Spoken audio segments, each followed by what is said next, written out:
ودنا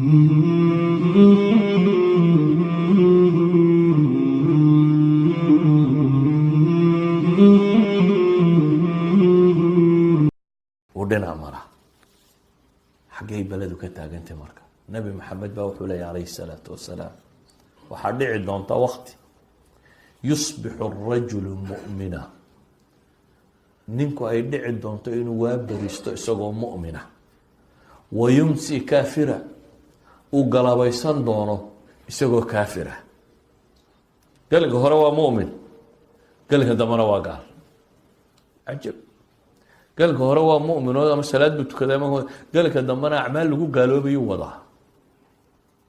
يعني توصنان ضد كلمة لها ويصبح كافرا ويمسي مؤمنا ووابر سنة يسوع قال هذا يعني وام حي إسلام لماذا أنا كوكو منانين قال لماذا إسلام لماذا يقول لح صعدا يبيع دينه بعرض من الدنيا ما حكوا كلفي دينتي سكو قطنا يرى الدنيا أبو النبي يقول عليه الصلاة والسلام دينتيسي أيو كو قطنا يا محي الدنيا إذا هو رياله أنت وصنانت واحفظوا معها inaad naftaada iyo shaydaan iyo jin iyo insiba dagaal la gashaa haddana aada warmooga tahay wax fudud maaha ilaahay qur-aanka wuxuu inoogaga warramayaa qaar culamo ahaa culamo waaweyn oo ka siibtay ilaahay kitaabkiisii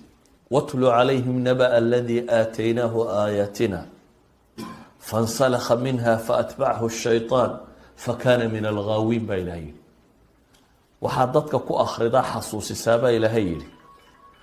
warkii kii aanu siinay aayaadka iyaga baa ilaahay leeyihi culamada barh baa yidhaahdaa nin mustajaabu dacwo abuu xataa ahaan jiri ismullahi lacdam ku yaqaanay bay qaar sheegaan wax kasta haato waa nin ilaahay aayaadkiisii la siiyey wax garanayey isagoo wax garanaya ilaahay muu odhan muu noqday waxaa yidhi fansalakh waa ka siibtay kaanamaa haragga neefka marka haragga laga saarayo soo lagama siibo kaanamaa war kitaabkuna leeyahy war soo joog isna uu maxay ka muruxsanayo faatbacahu shaytaan baa ilahay yidhi shaytaan baa raacay isagii baaba macallin noqdo shaytaanku daba socda fakana min alghaawiin idan ayuha alaxiba nabigu calayhi salaatu wasalaam duul buu tilmaamay intay camal wanaagsan sameeyaan camalka ahlu jannaha siday u wadaan marka dambun dib uga noqonayo camalka ahlu naarka samaynaya oo naarta lagu tuuri doono